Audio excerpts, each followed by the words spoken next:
All right. Happy lunch hour, everyone. I'm thrilled to have Micala Cagle here, and she is going to talk to us about promoting events and campus services. So take it away, Micala. Cool. Welcome everyone. This presentation kind of came to fruition based on conversations that we were having in our staff meeting. So that's what this was originally intended for, and then I kind of edited it and beefed it up a little bit so that I could do it for this session. I will say this kind of is a lot of information if you're not familiar with these platforms. I lived in these platforms for a year, so if there's anything that's not clear and you want to just unmute and jump in and ask questions, I'm totally cool with that. So here is some info about me. I figured everyone sees my headshot all the time, so I put some pictures of me doing advisor things. I joined the Pre-Med and Health Science Center in March, and I currently advise pre-med, pre-dental, pre-PA students, and most recently CD2 nursing. I am an FYS instructor and also an MSW student. And I worked in DOSO for about a year and a half before I started advising. So that's kind of where this information is coming from. And there's my puppy, Asiago. She's actually very bad, but I figured it was always good to include a cute puppy picture in a presentation. Okay. So I split this presentation into two sections. The green slides come first, and they're physical advertising opportunities on campus. The only free physical advertising opportunities on campus are the Spirit Rock and chalking, and we're going to talk in a little bit more detail about what those things actually look like and how maybe they could be useful to us. This slideshow is hyperlinked, so if you click this link, it'll pull up all of the paid opportunities. Basically, what those include are like table tents that sit on tables in the Student Center building, elevator posters, Student Center pillar posters, tons of different options. They range in price and length of how long they stay up based on what you choose. But there's a website that breaks them all down really, really well. And I put a contact, that's who I would recommend contacting. She worked very closely with me when I was in the Dean of Students office and then kind of got taken over by the provost after that. So she is your everything marketing person if you have any questions. Okay, the Spirit Rock. So it's free to sign up for the Spirit Rock and it's easy to sign up. There's just a sign up genius. You go on there, it looks like a calendar. I made it myself when I was in DOSO, and you select your day and you get from 9 a.m. the day before and then until 9 p.m. the next day. So you get 48 hours of that reservation. You do have to secure and fund your own supplies. However, if you have the capability to get a stencil that looks really good on the rock and it's really easy. So if you print your logo into a stencil, you can just go out there and spray paint it. There were some changes to the Spirit Rock last year, so it's always going to have a gray base. So really just stenciling over it is super easy. One thing that is a drawback of the Spirit Rock is that it can't be an event. So you can't necessarily reserve the Spirit Rock, put a table and chairs out there, and maybe you're meeting with students and then they put a handprint on the Spirit Rock or something along those lines. If you're reserving the Spirit Rock, you only get the rock. If you want to have an event surrounding it, then you have to book the actual grass space next to it, which does cost money. And then chalking, it's free to actually put the chalk on the ground. It's not expensive to buy the chalk and you don't have to sign up. You can use chalk anywhere as long as the rain could wash it away if the rain were to come. I think it's useful to note just because you could put event directions like open advising in here with some arrows. Same thing with events, so tutoring in here, etc. I put that little box if anyone wants to look into the policies. But really, these are just two free physical advertising opportunities where if maybe you have artsy people on your staff or student assistants that you can leverage that are crafty, you can make use of these opportunities. This is really the meat and potatoes of the presentation is the digital advertising opportunities, and these are free. This is where it gets a little bit techy, so if you need to interrupt me and ask more questions, feel free. But we're going to talk first about digital signage, and then we're going to get into some GetInvolved stuff. So first is Student Center Building TV advertisements. So you can promote any of your events on the Student Center TVs for free, literally just filling out this form. So the form includes information of like your name, your department name, when you want your event promoted. You get to select your very own start and end date. So if you want to promote it a week before, if you want to promote it a month before, it's all up to you. And then you pop in a URL for more information and a file upload of your poster, flyer, whatever it is for that event. These go on the Student Center first and second floor TVs, so really high traffic areas. And it's nice to be able to get your events up there. Next, we are moving to the GetInvolved stuff. So the first thing is the GetInvolved newsletter. You do have to post your event on GetInvolved before you submit it to be included in the newsletter. So if you're already posting events on GetInvolved, this is just a really easy additional thing that you can add to make sure that it is included in the email.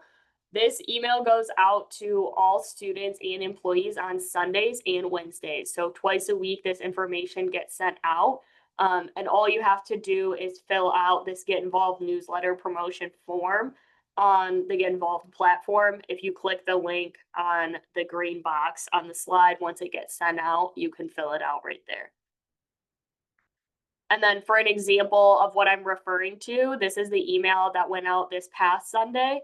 So it has the big GetInvolved on top and then kind of the story headlines and then this highlighted events little area as you scroll through the email. You do get a choice of what kind of advertisement you are using for your event when you fill out the form. So on this form later, you will select which type of advertisement you are looking to have.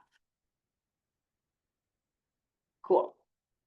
Next, we are going to talk a little bit about Warrior Rewards. So basically what this is a program that all students are automatically enrolled in that lasts for their entire time in Wayne State. So for example, I was an undergraduate student here. I have points towards Warrior Rewards from when I was an undergraduate student, even now that I'm an employee. You all as employees are also enrolled in this program automatically. As you attend events and different experiences on campus, you just automatically earn points towards rewards as long as you are being checked into the event. Being checked in for Warrior Rewards purposes means that your attendance is counted on GetInvolved, which we will talk all about in a little bit. The buy-in from advisors for this is that you have to add Warrior Rewards and take event attendance on GetInvolved. So I'll show you how to do that. It can be relatively simple. There's multiple different ways to do it.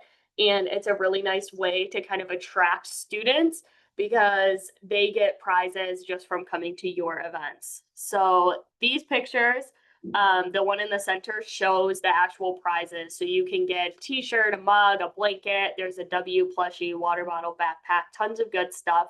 And you get your first reward after 7 items have been completed.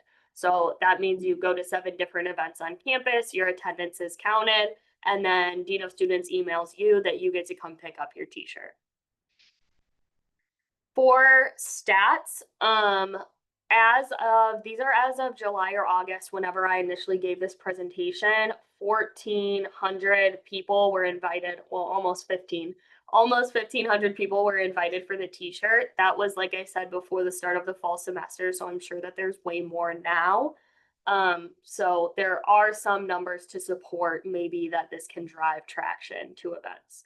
And then there is a very nice web page on the DOSO website just dedicated to Warrior Rewards. So if you click that bottom kind of box, it'll pull that up for you. Okay, this is how as advisors we would opt in to participate in this program. So when you're creating an event on GetInvolved, one of the sections that you have to move through is event visibility. You would just, in this event categories dropdown, select Warrior Rewards. That is literally all you have to do. And then your event can earn student credit towards Warrior Rewards as long as you take their attendance. Additionally, just as a note, if anyone is using GetInvolved and you typically leave this category section blank, I would always recommend choosing at least something, because students are able to search by categories. And when they go to the Dean of Students office and they don't know what to get involved in, they do recommend that they search by categories. So you can also increase reach just by using that feature. Cool. How to take attendance during an event. This is really the confusing, crazy piece, but it is necessary if you want students to earn points towards Warrior Rewards. So the first way is using this track attendance button. The second way is using this access code. This one does require you to have an app on your phone. It's arguably the hardest, but can be efficient if used correctly. This is the way that DOSO checks people in for their events and how athletics checks people in for their events. So it might be a way that students are a little bit more used to. And then these ones are super easy. So if you're having an online event, you can copy and paste this URL. If it's an in-person event, you can click this view QR code button and it'll make a QR code and you could print that out and have students scan it. Before I move into all of the how to do these things, I wanted to share this because this is why I think that this information is important. There is a post-event feedback tab on GetInvolved. So basically you can add your own questions or use a star rating system. So it can be multiple choice, short answer. They can select all, whatever information that you want to gather from students who are attending your event, you can collect. And this is automatically sent to all attendees through email at the end of your event. So if you're having open advising from 5 to 7 and you put it on GetInvolved and you take attendance, as soon as that 7 p.m. hits, all of the students will get this post-event feedback question email. And then it kind of pops up with this little summary of what questions you asked as students respond. If you add attendance later or whatever it is, you can always click this send notifications button to send that email out again and give it another push so that students respond. Cool. So going into the how to take attendance. The first option of how to take attendance is the one that I think has the most buy-in because you have to learn how to use and navigate the Campus Labs check-in app. But this is the code that you are using to take attendance. And then on the next slide, we can see how to actually use the app. This is a video of me doing it. I'm gonna play it while I talk through the steps. Basically, your first step is that you download this app. It's literally just called Campus Labs Check-in app. It has this blue bubble, and you download that onto your phone. Once you get it, you'll then type in that code that we saw on the last slide and press Start Session. You'll start your scan and press Allow, and then there you are scanning students' event pass QR codes. I'm moving so fast in this video. So you're pressing start, you're starting your scan, and then it will ask to access your camera. Once you press yes, the camera feature will open and you will be scanning the student's event pass. So this is similar to like the Cork app if you all have used that before. I have instructions on how students can get their event pass as well in another video. But you would be ideally scanning that. If they absolutely do not have it, cannot find it, you can check them in through their access ID as well. Next is how to access your event pass. So this is something that students will need to know how to do in order to give you that QR code to scan. Once students do this one time, they can add their event pass to their Apple Wallet or to their Google Wallet. So they won't have to go through this entire process every time. but if it's their first time using it, there is a little bit of time involved with getting the pass. So for this one, you go to getinvolved.wayne.edu and they will have to log in. Once they get signed in, then there's a little icon that appears in the top of the screen. It either has their profile picture or it has their first initial, and then they'll tap on that, which is about to play in the video. So you see I have the M in the corner, and then there's this little QR code. Click on that, and then that's your event pass. So that's what you are scanning from the students. Micala, I wasn't sure if you saw the couple of questions. Is it okay if I ask them to you now? Yeah. So one is there data about how many students open the Get Involved newsletter? Like, do these events in the newsletter get more attendance? There's not data that I know of. We kind of started data projects and then stopped them during my time in DOSO, but the events that are always going to be in that newsletter are going to be the ones that have funding from the Dean of Students office and the ones from campus activities team. So I think that also plays into the fact that they are going to be more highly attended to begin with. So that's what I know about what goes in the newsletter. Thank you. The second question about the newsletter is, can you promote an event multiple times in the newsletter? Yeah, so you can promote it if you post your event on Get Involved, say a month before, and every single week you want to promote it in the newsletter, you can totally do that. And do you just do that by filling out the form multiple times? Mm-hmm. Perfect. One more question. Can Get Involved Warrior Rewards program feature be used for major and department specific events? Yes. Awesome. That's all. Cool. Okay. Next way of taking attendance is the attendance URL. For virtual events, literally all you have to do is copy and paste this into the chat. Once they click it, it just automatically logs their attendance. They may need to log in. Really what it depends on is whether or not they're logged into a different university system. So if they have Canvas on their phone, they're already logged in, it might automatically check them in. If not, they might have to do the sign in. But still, all you have to do is be responsible for sending out the link. View QR code is the other option. Once you click on this, another screen pops up, which is this. That's your QR code for your event. You can copy and paste it onto a slide. You can copy and paste it onto a Word doc and print it out. This is something that the Pre-Med and Health Science Center is trying this upcoming semester. We're doing it for the first time on Saturday with our football event. So if you want numbers or to chat about whether or not we think it's drawn more students in, feel free to let us know. We are going to try and go the QR code route. We have just a general graphic kind of thing that we'll print out and just paste the different QR codes in there.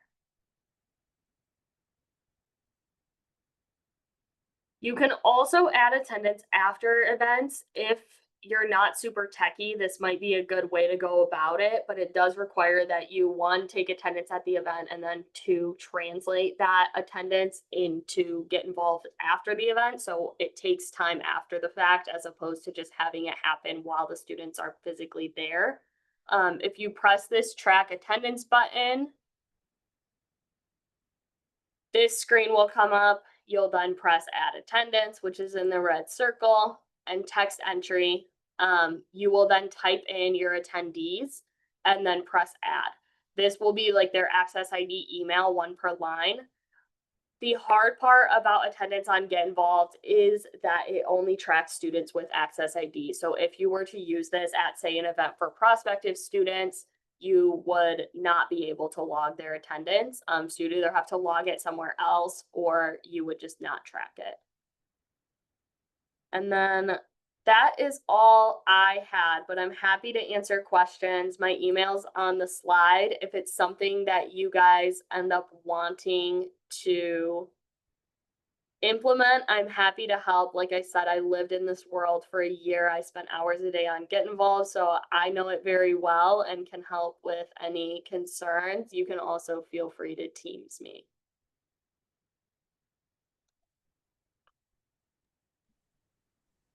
Any questions for Micala? I will have Amanda send out the presentation as well. I'm sitting at our front desk manning it right now, so that's why I had my camera off. Well, thank you so much, Micala, for your presentation. I think based on the questions, a lot of people are interested in the information, so we'll definitely get this recording out as well as the slides that you share. Do students fill out the feedback form? Like, I do will students, say yeah. when I was in DOSO, they started requiring the feedback questions for all CAD events and all student activities funding board funded events. So all DOSO events have those feedback forms. So if you have students that are pretty involved, they're going to be used to getting them. I was the person that then reviewed those responses, and I did have students respond. Whether it was majority of students, I don't know that I would say that, but at least a few. Is it like a separate email that they get? Yeah, so it'll be after, so if you did it like for the psych info meeting, say it ends at 3:30, at 3:30, they Uh-huh. get, thank you for coming to psych info meeting, fill out this feedback form. Huh, interesting. And then what do you think about the RSVP option? Like, is it better to not include an RSVP option so that people don't think that they have to RSVP? But then I feel like a benefit of it would be that they'd get an email reminder for the event. So it really depends if it's something where you're having food. The nice part about the RSVP option is that if you have pre-event questions, so say you're gonna do an event where psych students decorate t-shirts, or you're gonna have food and you wanna know whether students have dietary restrictions, you can put that in the RSVP. That's when I Oh, see it typically be successful. Otherwise, I would maybe say no RSVP. I don't think that students associate seeing the RSVP with needing to RSVP though, just from my experience, but yeah. that's good to know. And it also depends. I think the RSVP feature is useful if you invite students. So if you're going to go run a report of all of the students assigned to you and then send them an invite through GetInvolved, then they'll get an email that they should RSVP, and then they might RSVP, as opposed to if it's just out there in the world. No, that makes sense too. It's almost like a campaign in a sense, but like with GetInvolved. Yeah. I had something else, but I forgot. It's a lot because you're inputting it and it's always different for every event. So like your QR code is always going to be different. Your link is always going to be different. Your attendance code is always going to be different. For the post-event feedback questions, you will have to add them to every single event. But once you do it and get used to it, it's automated. So then you don't have to think about it. That makes sense. Plus, like you can't duplicate events though. You can. Oh, okay. Would it duplicate everything like the RSVP and that stuff, but like new codes, obviously? Yeah, you might have. I don't think it would duplicate RSVPs or attendance, but it would duplicate like everything that you've input.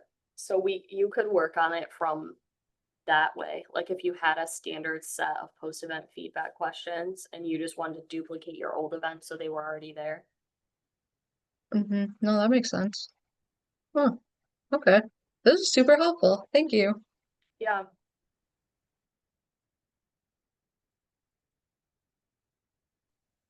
Michaela, I joined late, so forgive me if you covered this at the beginning. So is all of this something that students who are student leaders of student orgs can do as well and set up? Yeah, so student org leaders can do it. I should have shown it, but I can pull it up right now. Give me 1 second.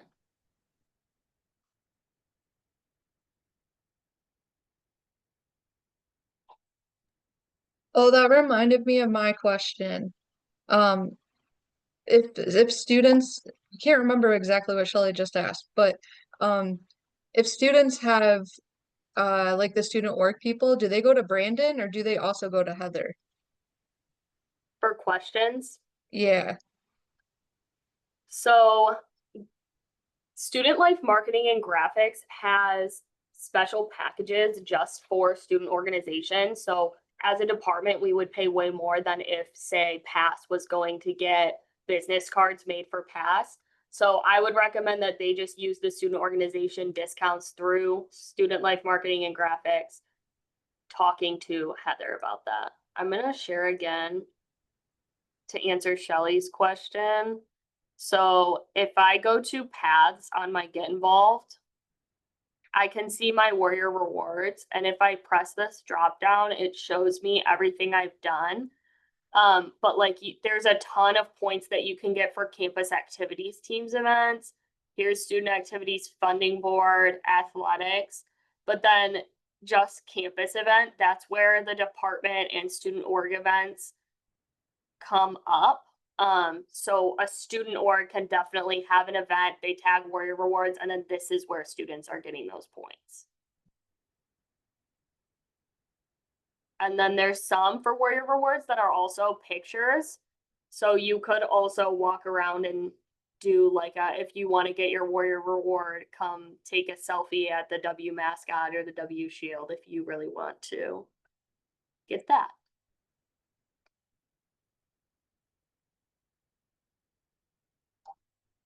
What else?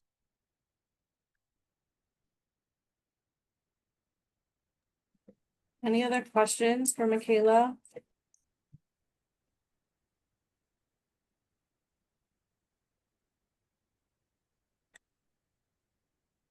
All right, I'm gonna stop recording.